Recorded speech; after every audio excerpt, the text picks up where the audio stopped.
Proyekto Helmo.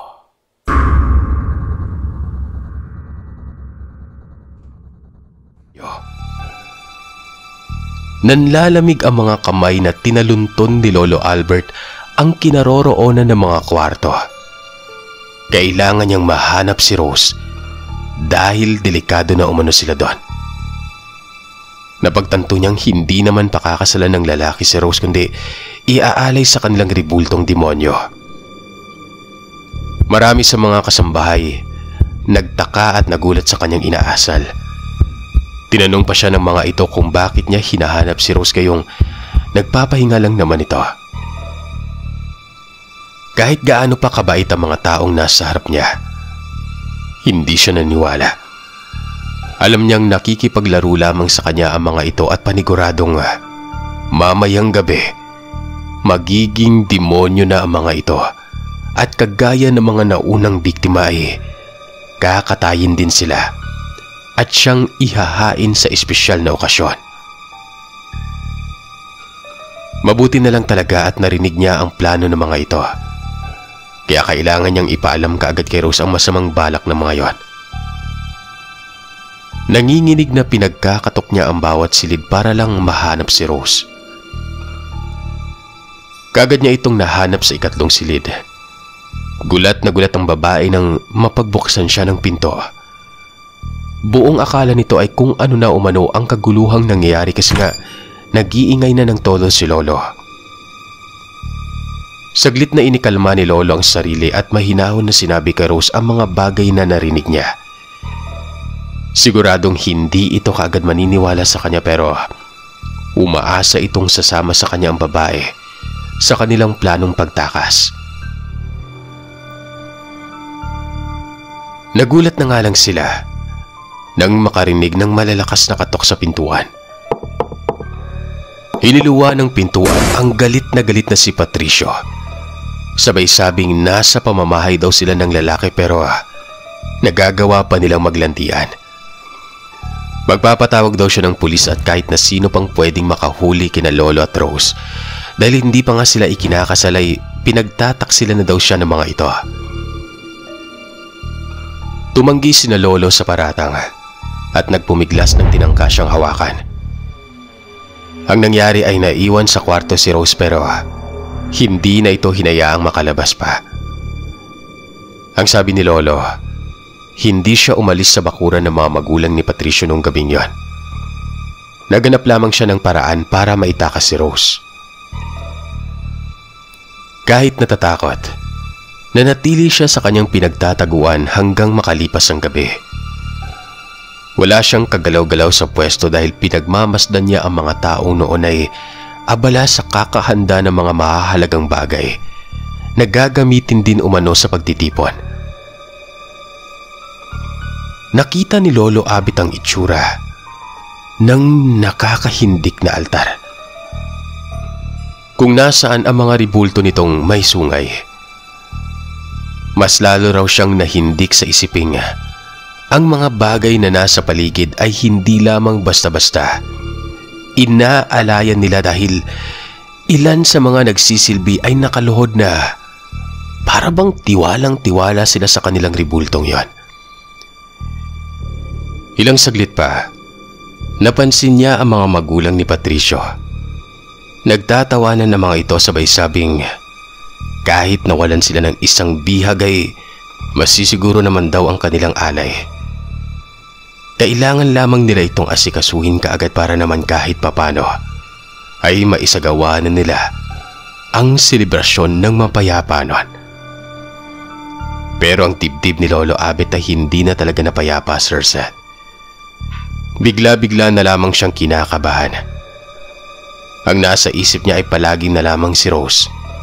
Kesyo ayos lamang ba ito o ligtas ba ito? Napansin ni Lolo nang maliwanag na ang kabilugan ng buwan.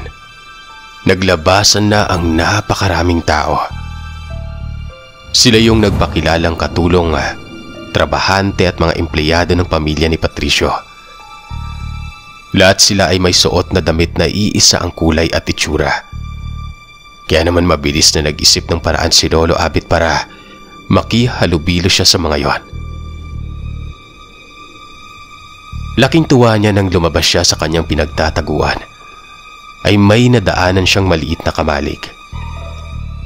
Maraming damit na katulad ng kasuotan ng mga nandoon. Masama ang magnakaw pero tinapangan niya ang sarili at saka nagmamadaling kuhain ang isa sa mga ito sa kanya sinuot. Mabuti na lamang at nagkasya umano ito sa kanya. Nadagdagan pa ang swerte niya nang makahanap siya ng isang punyal. Kaya nagmamadali niya itong binulsa. Nang makabalik siya sa kumpulan, nakita niya kung paano pinagkaguluhan si Rose na noon ay nakadamit ng maganda at nakagapos na. Bakas sa mukha nito ang takot pero wala naman siyang magawa kaya gayon na lamang ang kanyang pagkatensyon. Ipinahiga ng mag-asawa si Rose sa isang bato pero nagpumiglas ang babae. Kaya kaagad na lumapit si Patricio, saka ito sinampal ng pagkalakas-lakas nun. Huminto sa pagwawala si Rose, pero hindi napawi ang kanyang galit kay Patricio. Naririnig ni Lolo Abit ang komprontahan ng dalawa. Kesyo niloko daw niya si Rose. Nagpanggap siyang isang mabuting tao sa harapan ng mga magulang ng dalaga. Humalakhak si Patricio at sinabing nalinglang lamang umano niya si Rose noon. Kesyo ang ginawa niya para madala ang babae doon ay parte lamang ng kanyang trabaho para makakuha ng alay. Si Rose umano ang isa sa pinakakilalang malinis na babae sa aming lugar. Kaya gumawa sila ng paraan para pagkatiwalaan sila ng mga magulang nito. Walang nagawa si Lolo Abit kundi ang matulala ng pumalahaw ng iyak si Rose. Dahil sa pagmamahal niya kay Lolo Abit kaya niya tinanggihan ang pag-ibig nito. Nagsasakripisyo siya para daw makitang ligtas ito. Pero muntikan na niya umanong maipahamak si Lolo sa pamamagitan ng pagsasama sa lalaki rito.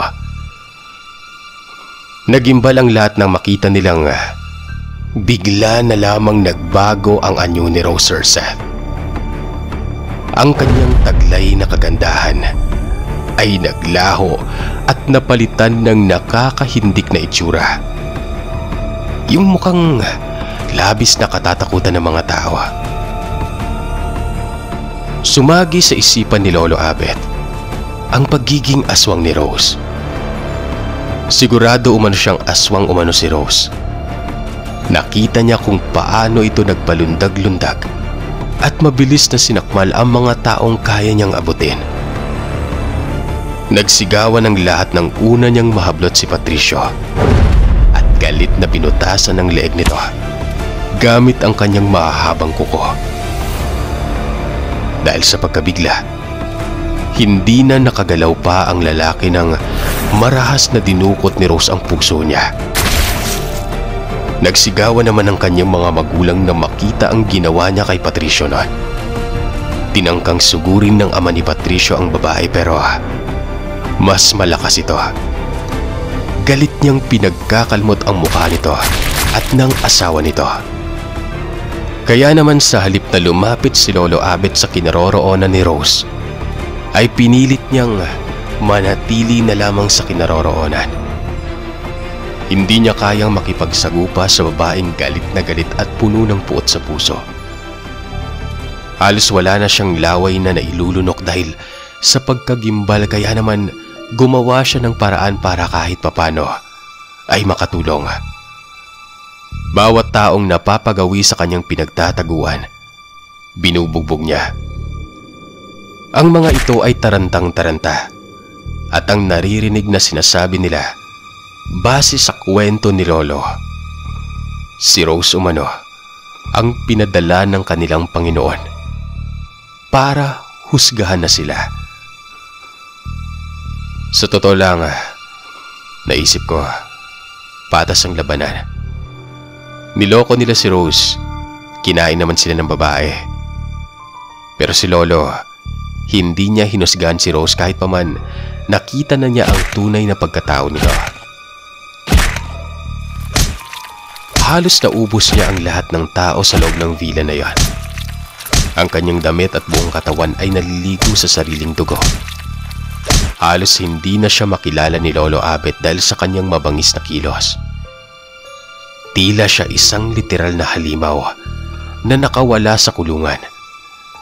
Kaya naman, nang mapagtanto niya ang kanyang nagawa, nanginginig itong tumingala sa langit at pumalahaw ng iyak na. Nanginginig niyang sinabi na sa dinami-rami ng tao sa mundo, bakit siya pa ang tila isinumpa? Sumigaw ito at humagulgol na parang wala ng bukas. Kaya naman ang sa tingin ni Lolo Abet ay naimasmasa na si Rose. Nilapitan niya ang babae. Ikinagulat ni Rose nang mapagtanto niyang pinapanood lamang pala siya ni Lolo Abet sa buong durasyon ng pagiging halimaw niya. Napuno siya ng pagkapahiya, galit, lungkot at puot sa naranasang kamiserablihan. Anya ay wala na siyang mukhang maihaharap kay Lolo Abet. Hindi sila bagay. Tao si Lolo, samantalang siya isang halimaw.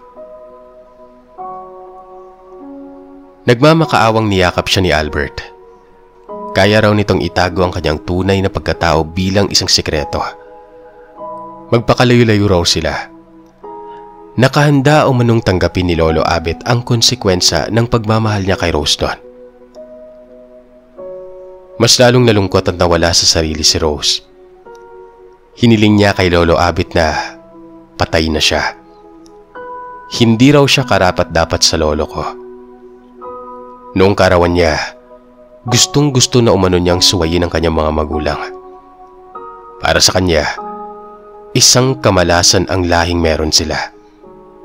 Nakakasuka, nakakapandiri na kahit kanino, hindi pwedeng ipagmalaki.